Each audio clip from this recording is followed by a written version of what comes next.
Ry ava-malala ao amin'ny tompo dia mbola faly indray miarabanao amin'ny anaran'i Jesosy Kristy lohan'ny fiangonana ary ho an'ireo rehetra mampandroso ny fandarana amin'izao fotoana izao dia mirary ny fiadanan'ny tompo amin'ny olona tsirairay. Amen. Ny vavaka isika ry havana. Faly zay Andriamanitra ray zanaka fanahy masina fa mbola velona trapamonjena ary dia mbola afaka indray andinika ny teninao ary indrindra ry tompo isintona lesona avy amin'izany teninao izany ampiatra ny teny ary ny fiainanay ane dia mba ho fanomezam-boninahitra anao mandrakariva ry Andriamanitra ray zanaka ary fanahy masina amin'ny anaran'i Jesosy Kristy tompo ny vavahanay. Amen. Ry havana, ny lohahevitra ho banjinitsika dia mahakasika ny atao hoe ny fiafarany marina sy ny ratsy fanahy. Fantatsika fa ao amin'ny Salamo 1:5 dia voalaza fa fantatry Jehova ny lalany marina fa ny lalany ratsy fanahy kosa dia mankany amin'ny fahaverezana. Ary raha andinika isika ry havana ny voalazan'ny bokin'ny mpanjaka 1:20 dia hita fa ny tantara voarakitra ao dia tena manapirofo io Salamo 1:5 io zay averina indray manambara amin'ny anaran'ny tompo hoe fa fantatry Jehova ny lalany marina fa ny lalany ratsy fanahy kosa mankany amin'ny fahaverezana. Ny bokin'ny mpanjaka 1:20 ry havana dia mirakitra ny tantaran'ilay lehilahy atao hoe Nabota zay nanana tanim-boaloboka ary notsiritiny ny mpanjaka ny Samaria dia ny mpanjaka Ahaba izany. Teo kaiky ny tanin'ny mpanjaka moa no nisy io tanim-boaloboka Nabota io ary notadiavin'ny mpanjaka Ahaba ho vodina na koa atakalony amin'ny taniny ary tena vonina hividy lafo mihitsy izy fa nandahy Nabota ary nambarany fa tanin-drazany izany hoe lovany io tanim-boaloboka io ary tena rariny sitsiriny ry havana raha toka tsy nanaiky hanome ilay tanin-drazany Nabota. Kanefa moa dia tsy nampahita tory ny mpanjaka Ahaba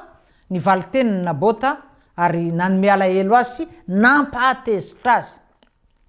Fa ny vadin'ity mpanjaka ny Samaria ity Jezebela no anarany dia nanompo sampy izy io zany hoe tsy mba nanompo an'i Jehovahandriamanitra mpanao ny lanitra sy ny tany, tsy mba ny Andriamanitra Abrahama sy Isaka ary Jakoba no notopoiny sy natahorany ary dia no taominy tamin'izany koa ara moa ny vadiny, tsy mba Andriamanitra rain'i Jesosy Kristy, tsy mba ny Andriamanitra ny Baiboly fa reo Andriamanitra ny Jentilisa, Bala, Astarta sy ny sisa no notopoiny. Fa ambonin'izany dia tena vehivavy loza be sy ratsy fanahy aoko zany ity Jezebela ity. Ary na dia Ahaba aza no mpanjaka dia tahaka ny hoe izy Jezebela no mpitondra sy mpanapaka tao Samaria. Raha ny tantara moa ao anatin'ity bokin'ny mpanjaka ity no dinintsika. Ary mahafinaritra be fa voafetra ny fotoanantsika tsy aro voavaky daholo fa ho fitinina vetivety ry havana ny zavaniseho. Teo anatren'izany fandavany Nabota izany ary dia niteny tamin'ny vadiny Jezebela ka nanao hoe fa iza moa i Nabota fa nga tsy anao ry Ahaba vadiko no mpanapaka sy mpanjaka eto amin'ity firenena ity, izany ve dia ampiferinanao avelao anaovako azy ary dia rafitra nanao zay fomba azahoana ilay tanim-boaloboka i Jezebela. Ary dia inona nataony? Nampanao fiampangana tsy marina any Nabota i Jezebela ry havana. Baikony ireo loholona sy ny manan-kaja tao an-tanàna haninona nga io ianao? Hamorona dossier momba ny Nabota. Hay ve ry ava-malala ity hoe famoronana dossier rehefa misy olona tsy azoazon'ny fitondram-panjakana ka tiany mpitondra halentika, ho meloina, ho tanana amponja, ho gadraina, na ihany koa halaina baraka, io masony be sy ny maro, io masony fiarahamonina. Hay ve izy ty efa tamin'ny andro fahagola, efa tamin'ny andron'ireo mpanjakan'ny Israely fa izay efa ela be talohan'i Jesosy Kristy no efa nisy ity famoronana dossier ity. Ary rehefa vita soamantsara zany ny antota taratasy izay fiampangana feno osika sy lainga nentina anendrika andrehana ny Nabota dia inona no niseho ry havana? Navoaka teny ivelan'ny tanàna ho hitany be sy ny maro ity Nabota ity ary dia notoram-bato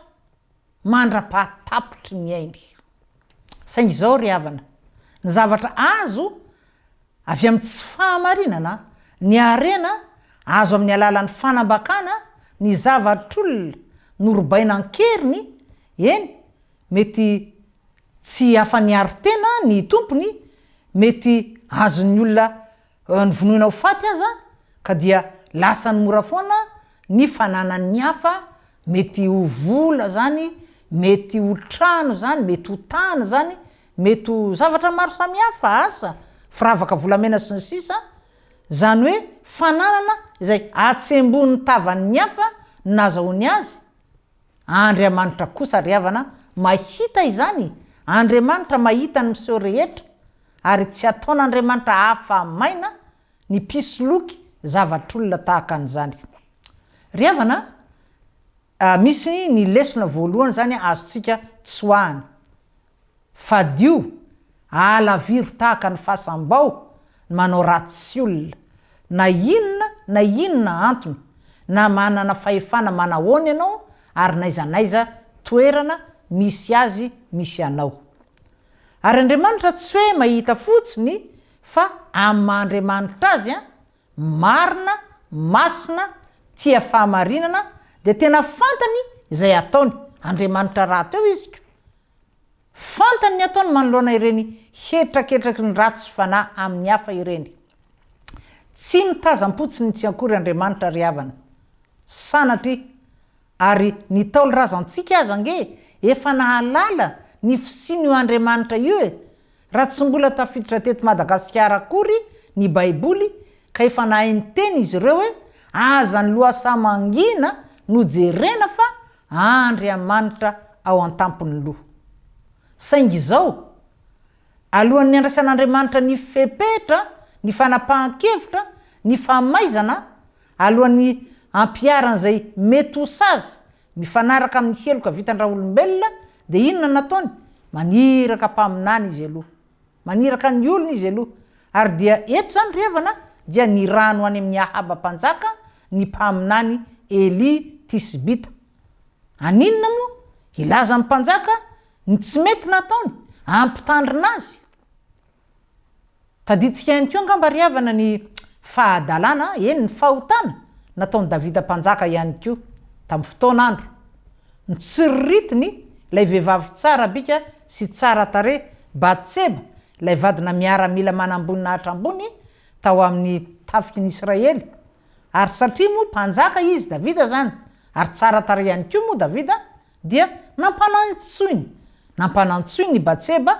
ary dia nasainy nandry taminy ary tsy vitan'izany ihany fa ny fahotana tsy bebahana amin'Andriamanitra ry havana dia miantso mitarika fahotana hafa indray anika tsy vitany hoe nijangajanga nangalabadin'olona i Davida mpanjaka fa mbola nitady ihany koa nitady izay fomba hamonoana ny Oria vadiny Batseba ko de maty tokoa i Oria ary tena hitan'Andriamanitra fantany avokoa izany rehetra izany fa noho ny maha-Andriamanitra fitiavana azy ary manana isika ry havana manana ny Andriamanitra fitiavana io noho ny fitiavany any Davida ihany koa dia nalefa n'Andriamanitra hananatra ny Davida ihany koa ny mpaminany Natana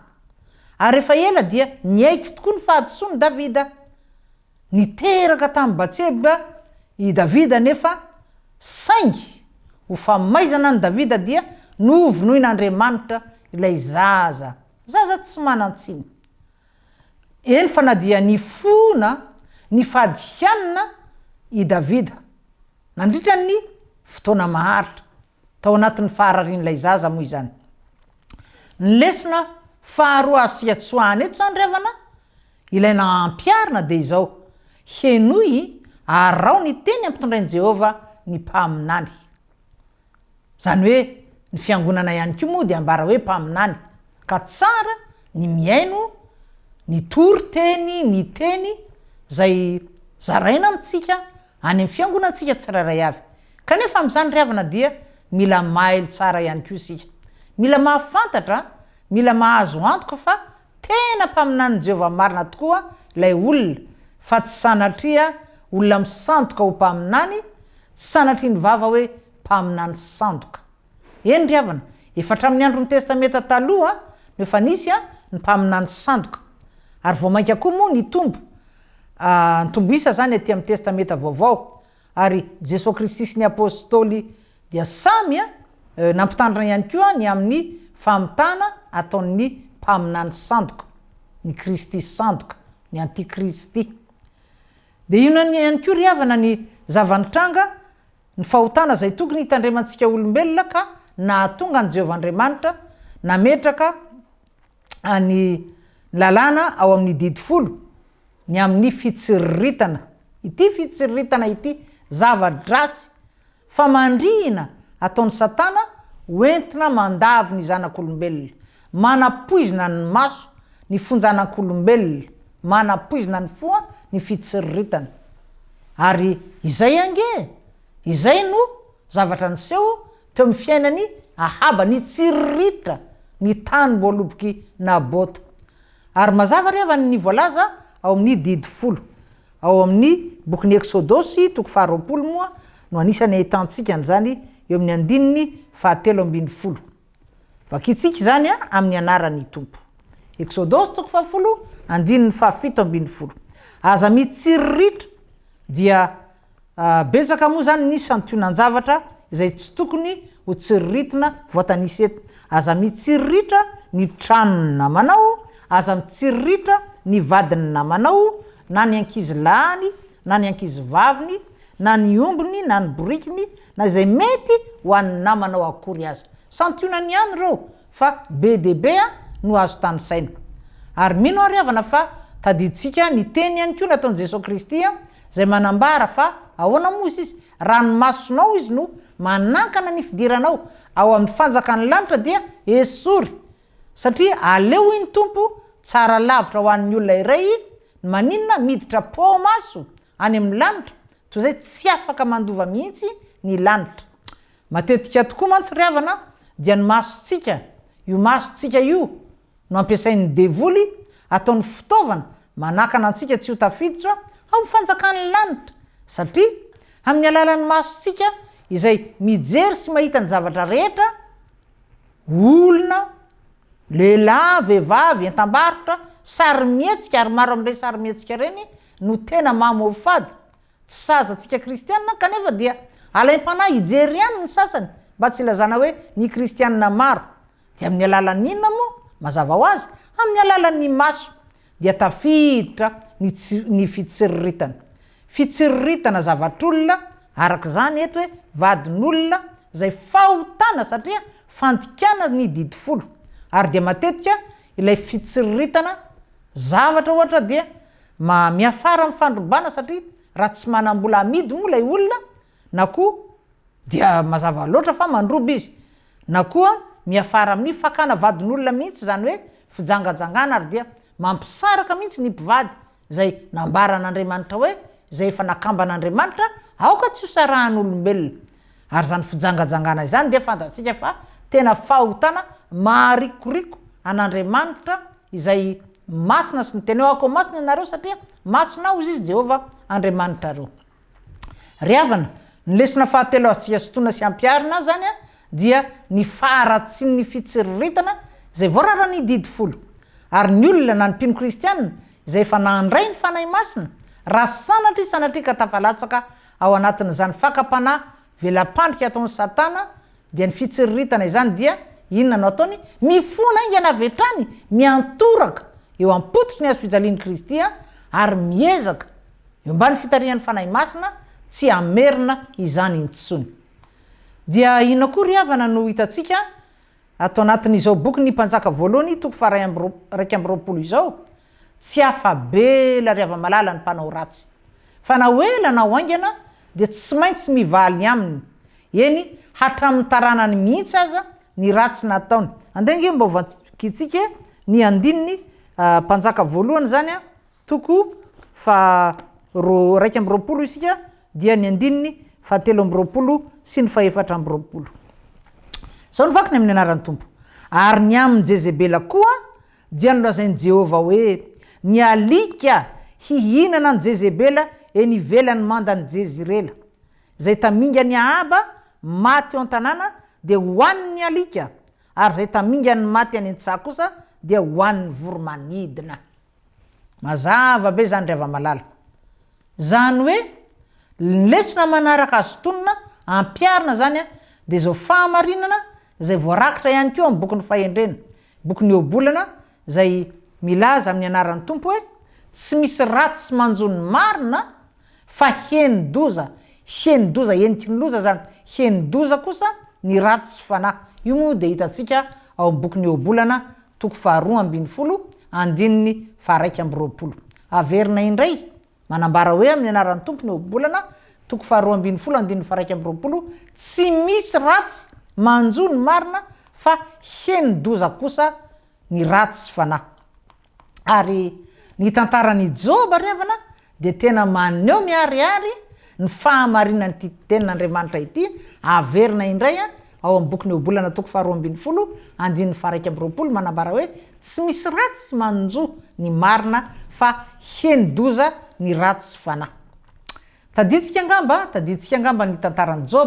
Joba zay voalaza ao amin'ny boky io moa zany fa lehilahy marina sy mahitsy natahotra an'Andriamanitra sady ny fadiny ratsy. Intelo izany no miverina ao anatin'ny bokin'ny Joba. Ary rehefa voazahatoetra moa zany Joba dia mbola velona 400 taona taoriny ny fizahatoetra zany, ary dia nahita hatramin'ny zafindohaliny,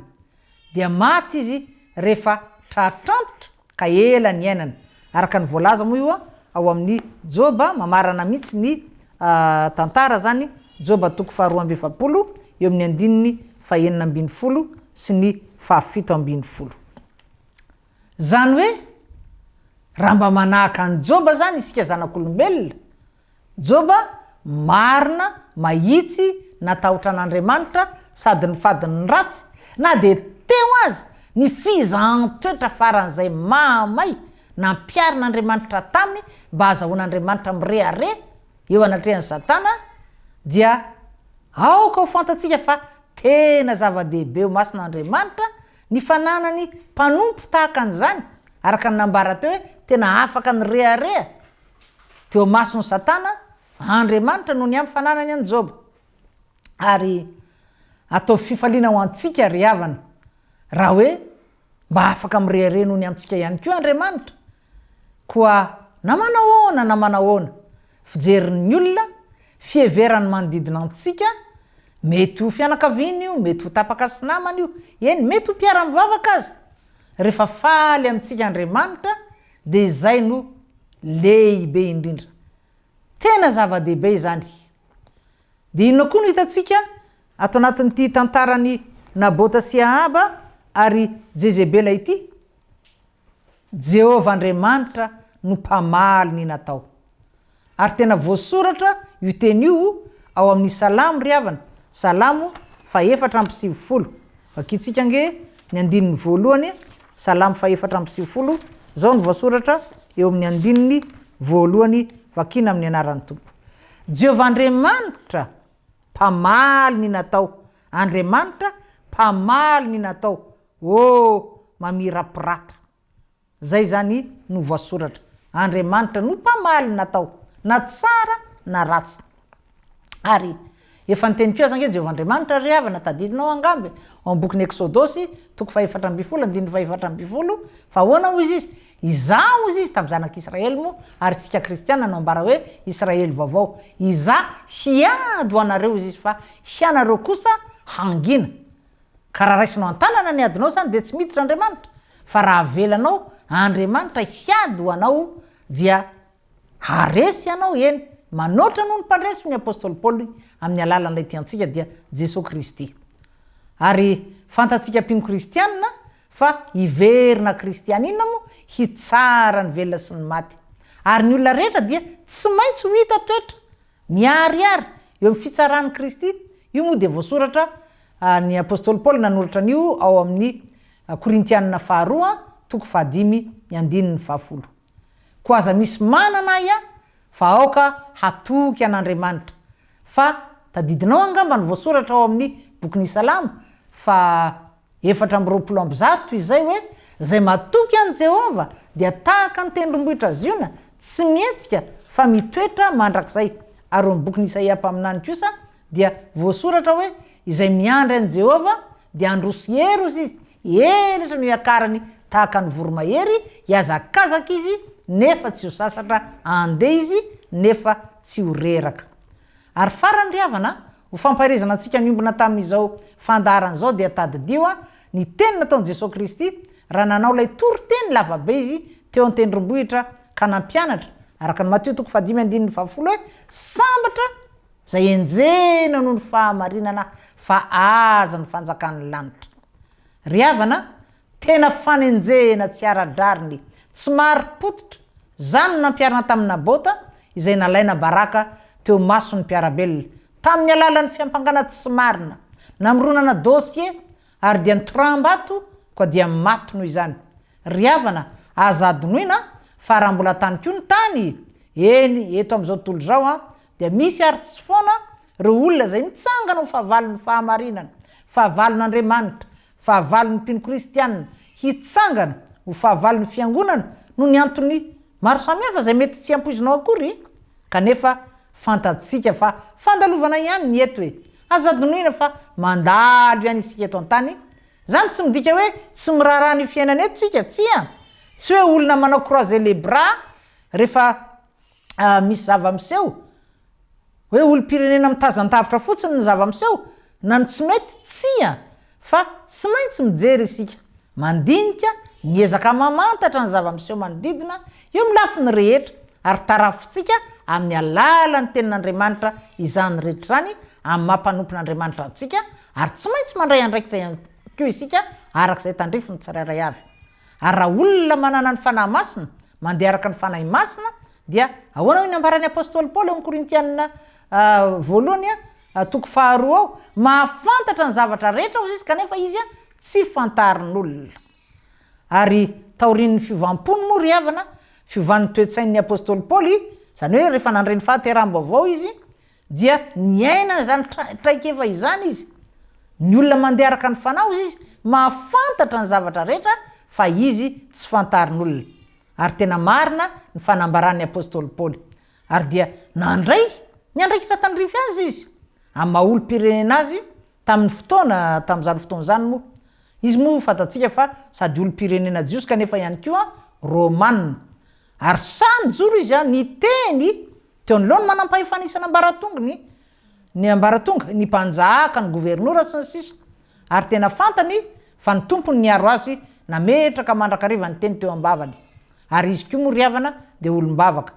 saingy zao isika kosa tsy manorina fanantenantsika eto an-tany fa raha izany dia tsy misy mampiavaka antsika amin'ny olona zao tontolo zao fa ny tanjontsika dia ninona fandovana ny lanitra fidirana ao amin'ny Jerosalema vaovao ary tsy ny olona tahaka ny Jezebela manompo sampy manao ankery ny zavatr'olona manarabaraka olona tsy manantsiny sy mamono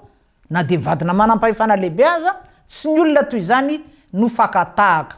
Ary rehefa nahavita zany ratsy toivakany zany moa Jezebela dia tsy mba nahalala ny fona tamin'Andriamanitra akory tsy mba voalaza fa nenje ny feon'ny fieritreretany tsy mba nandiny tena tsy mba nanenina tsy mba nibebaka. Ry havana ny olona toy izany na oviana tsy andovan'ny lanitra ary ny fiafaran'ny fiainany efa nivakitsika teo fa lasa sakafo ny alika ary ny fahafatesan'ny Jezebela moa ry havana dia efa fiandohan'ny afo be izay miandry ny olona tsy mibebaka aorian'ny fahafatesany. Ingane ry havana izany afatry ny tompo izany ho tafalatsaka tsara ao anatintsika ary ho lasa fiainantsika